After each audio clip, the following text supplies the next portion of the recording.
లంబోదరాయ నమః. శ్రీ సీతాలక్ష్మణ భరత శత్రుఘ్న హనుమత్ సమేత శ్రీ రామచంద్ర పరబ్రహ్మణే నమః. తారాని ఆధ్యాత్మిక ఛానల్కి మీ అందరికీ స్వాగతం. ఈరోజు మనం చెప్పుకోబోయే నామం 28వ నామం అయిన పితృవాక్యశ్రిత కానన రామ అనే నామం గురించి తెలుసుకుంటున్నాం.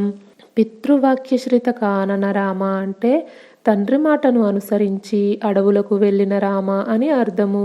శ్రీరాముడు తన తండ్రి మాట కోసం అడవులకు వెళ్ళాడు. ఇందులో చాలా భాగాలు ఉన్నాయి. ఇది 14వ భాగము. రాజాజ్ఞని పాటించి సుమంత్రుడు శ్రీరాముని భవనానికి వచ్చి శ్రీరాముని తీసుకొని వెళ్తూ ఉండగా దివ్యమైన వెండి రథంలో వస్తూ ఉండగా జనాలు, మిత్రులు, బలగాలు, నృత్యాలు, మిగిలిన ప్రజలంతా స్తుతిస్తూ ఉండగా శ్రీరాముడు దశరథ మహారాజు యొక్క మందిరానికి సమీపించాడు. రాజపుత్రుడైన శ్రీరాముడు ఎంతో అందమైన మేనిగాంతితో విరాజిల్లుతూ తండ్రి అయిన దశరథుని రాజప్రాసాదంలోకి ప్రవేశించాడు. ఆ భవనం దేవేంద్రుని భవనంలాగా తులతూగుతుంది. ఆ రాజప్రాసాదం భవనం యొక్క శిఖరం మేఘబృందంలాగా శుభకరంగా ఉంది. కైలాస శిఖరంలాగా రకరకాల ఆకృతుల్లో ఉంది. తెల్లని విమానంలాగా ఆకాశాన్ని కప్పివేస్తుంది. రత్నములు పొదిగిన కిటికీలతో కనబడుతున్న గృహాలతో ఆ భవనం ఉంది. శ్రీరాముడు ఆ రథముపై భవనంలోకి ప్రవేశించగానే ధనుర్ధారులు ఆ భవనాన్ని రక్షిస్తూ ఉండగా 2 కక్ష్యలను దాటాడు. ఆ తరువాత ఉన్న 2 కక్ష్యలను రాముడు నడుస్తూ వెళ్ళాడు. కక్ష్యలన్నింటినీ దాటిన తర్వాత తన వెంట వచ్చిన వారిని అక్కడే ఆపి శ్రీరాముడు రాజాంతఃపురంలోకి వెళ్ళిన తర్వాత వెంట వచ్చిన అనుచరులందరూ ఆయన రాక కోసం చంద్రోదయం కోసం సముద్రంలాగా వేచి ఉన్నారు. అప్పుడు దశరథుడు శుష్కించిపోయి దీనుడై ఉన్నాడు. శ్రీరాముడు బంగారు తల్పంపై కూర్చున్న తండ్రిని దర్శించాడు. కైకేయీదేవి ఆయన పక్కనే ఉంది. శ్రీరాముడు తండ్రిని చూడగానే ముందు ఆయనకు పాదాభివందనాలు చేశాడు. తర్వాత తల్లి కైకేయి పాదములకు కూడా నమస్కరించాడు. దీనుడై ఉన్న దశరథుని నోట తండ్రి రామా అనే మాట వెలువడగానే ఆయన కన్నుల్లో కన్నీళ్లు నిండి గొంతు పెగలలేదు. కన్నులు చూడలేకపోయాయి. ఇంతవరకెప్పుడూ చూడని దశరథుని భయావహ రూపం చూసి శ్రీరాముడు దిగ్భ్రాంతికి లోనయ్యాడు. పాముని తొక్కిన వానిలాగా భయపడ్డాడు. దశరథుని ఇంద్రియములలో ఎలాంటి సంతోష చిహ్నాలు కనిపించడం లేదు. అతడు శోకపరితాపంతో కృషించిపోయాడు. ఎప్పుడూ బాధపడని వాడు రాహుగ్రస్తుడు అయిన సూర్యునిలాగా, ఆడిన మాట తప్పిన ఋషీశ్వరునిలాగా ఆ మహారాజు ఎంతో వ్యాకులతతో ఉన్నాడు. ఊహలకు అందని దశరథుని శోకస్థితిని చూసి బాధపడుతూ శ్రీరాముడు కలవరపాటుకు లోనయ్యాడు. తండ్రి క్షేమాన్ని కోరుకుంటూ శ్రీరాముడు ఇలా ఆలోచిస్తున్నాడు. ఈరోజు మహారాజు నన్ను చూసి కూడా పలకరించకపోవడానికి కారణమేమిటి? ఇంతవరకు ఆయన ఎంతో కోపంగా ఉన్నా కూడా నన్ను చూడగానే ఆయన కోపం పోయి నన్ను సంతోషంగా పలకరించేవాడు. ఇప్పుడు నన్ను చూసి ఇంత క్షోభకి గురి అవుతున్నాడేమిటి అనుకొని రాముడు దీనంగా ముఖంలో కాంతి తగ్గిన వాడై కైకేయికి నమస్కరించి ఆమెతో ఇలా అంటున్నాడు. అమ్మా, మా తండ్రి కోపంగా ఉన్నట్లు కనబడుతున్నాడు. పొరపాటున నా వల్ల ఏదైనా అపరాధం జరిగిందా? దయతో తెలుపుము. ఆయన కోపాన్ని నీవే పోగొట్టు. ఎప్పుడూ నాపై మా తండ్రి వాత్సల్యంతో ఉండేవాడు. కానీ ఇప్పుడు దీనుడై ఉన్నాడు. ముఖం వెలవెలబోతోంది. కనీసం నాతో మాట్లాడడం కూడా లేదు. ఇట్లా ఉండడానికి కారణమేమిటి? శారీరకంగా కానీ మానసికంగా కానీ ఆయనకు ఎలాంటి బాధ కలగలేదు కదా. అలాంటి వ్యాధులు వచ్చిన వారికి సుఖమే ఉండదు. చూడముచ్చటగా ఉన్న చిన్నారి భరతునికి, శక్తిశాలి అయిన చిట్టి తమ్ముడు శత్రుఘ్నునికి, పూజ్యురాలైన మాతృమూర్తులలో ఏ ఒక్కరికైనా ఏమైనా కష్టం వచ్చిందా? నేను మహారాజుకు ఇష్టం లేని కాని పని ఏదైనా చేశానా? మహారాజు మాటను జవదాటడం గాని చెయ్యలేదుగా. ఇలాంటిదేదైనా జరిగితే నేను జీవించి ఉండడం వ్యర్థం. ప్రతి వ్యక్తికి జన్మనిచ్చిన తండ్రియే ప్రత్యక్ష దైవం. అలాంటి తండ్రికి సజీవుడై ఉండగా ఆయనకి అనుకూలంగా ప్రవర్తించడమే ప్రతి వ్యక్తి కర్తవ్యం. ఓ దేవి, నీవు గర్వంతో గాని కోపంతో గాని పరుషంగా మాట్లాడి తండ్రి మనసుకు గాయపరచలేదు కదా.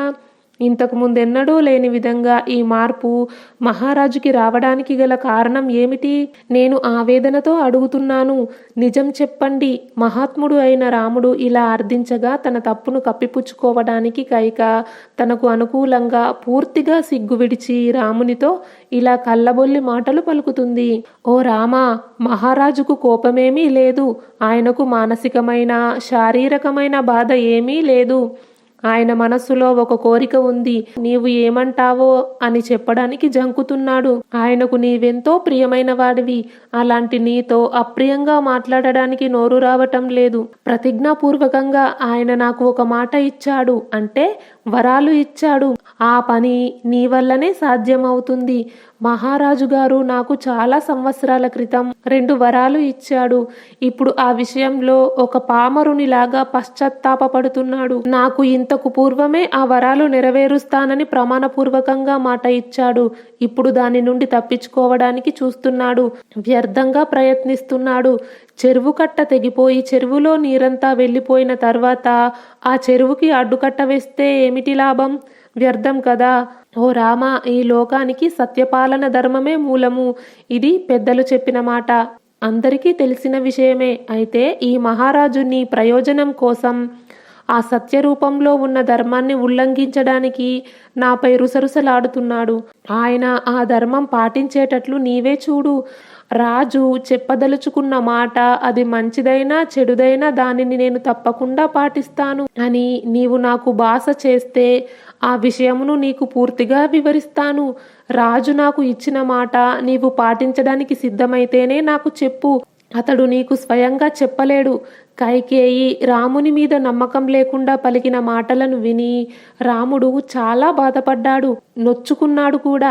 తర్వాత రాజు ముందరే ఆ కైకేయితో ఇలా అన్నాడు. ఓ దేవి, నీవు ఇలాంటి మాటలు మాట్లాడవద్దు. వినటానికి నాకే సిగ్గుచేటు. అది రాజాజ్ఞ అయితే అగ్నిలో దూకనైనా దూకుతాను. నా తండ్రియే నాకు గురువు, పాలకుడు, హితుడు అన్నీ. ఆయన ఆజ్ఞాపిస్తే విషము కూడా తాగుతాను. అగాధమైన సముద్రంలో అయినా పడిపోతాను. ఓ దేవి, రాజుగారి కోరిక చెప్పండి, దానిని తప్పకుండా ఆచరిస్తాను అని ప్రతిజ్ఞ చేస్తున్నాను. రాముడు ఆడిన మాట తప్పడు.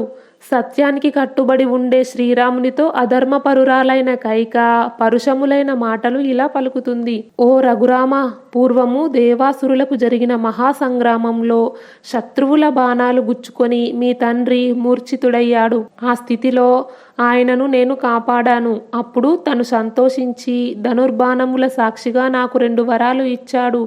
ఓ రాఘవ, నేను మొదటి కోరికగా భరతునికి పట్టాభిషేకం, రెండవ కోరికగా ఈరోజే నీవు దండకారణ్యానికి వెళ్ళాలి అనే 2 వరాలను కోరుకున్నాను. ఓ నరులలో ఉత్తముడైన వాడా రామ, మీ తండ్రి చేసిన సత్యప్రతిజ్ఞను నిలబెట్టుకుంటే నీవు ఆడిన మాట తప్పని వాడివే. అయితే నేను చెప్పాలనుకుంటున్న మాటను విను. ఓ రాఘవ, మీ తండ్రి ఆజ్ఞకు కట్టుబడి ఉండు. ఆయన చేసిన ప్రతిజ్ఞ మేరకు నీవు 14 సంవత్సరముల కాలము అరణ్యవాసము చేయు. మహారాజు నీ పట్టాభిషేకం కోసం సమకూర్చిన సామాగ్రితో భరతుని పట్టాభిషేకం జరగాలి. నీవు ఈ పట్టాభిషేకం వదిలిపెట్టి నారవస్త్రాలు ధరించి 14 సంవత్సరాల కాలం దండకారణ్యంలో నివసించు. వివిధ రత్నాలతో సంపదలతో విలసిల్లే చతురంగ బలాలతో సురక్షితంగా ఉండే ఈ కోసల రాజ్యాన్ని భరతుడు పాలించుగాక. ఈ 2 వరాలను ఇచ్చినందుకే మహారాజు నీ మీద ఉన్న ప్రేమాతిశయంతో శోకంతో కుమిలిపోతూ వాడిపోయిన మొహంతో నీ వైపు చూడలేకపోతున్నాడు. ఓ రఘునందన, ఈ మహారాజు ఇచ్చిన మాటను నిలబెట్టు. నీ సత్యవ్రత ప్రభావంతో ఈ మహారాజును అసత్య దోషం నుండి కాపాడు. ఇలా కైకేయి ఎన్నో పరుషవచనాలు పలుకుతున్న శ్రీరాముడు ఏమాత్రం శోకమునకు లోను కాలేదు.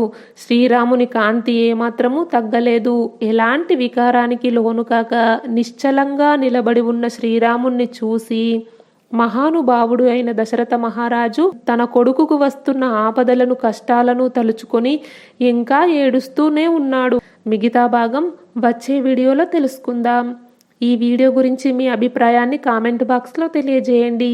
ఈ వీడియో నచ్చితే లైక్ చేయండి, షేర్ చేయండి. తారాని ఆధ్యాత్మిక ఛానల్ని సబ్స్క్రైబ్ చేయండి. బెల్ ఐకాన్ గుర్తుపై క్లిక్ చేయండి. ఇంతవరకు ఈ వీడియో చూసినందుకు మీ అందరికీ ధన్యవాదాలు. లోకా సమస్త సుఖినో భవంతు. కృష్ణార్పణం.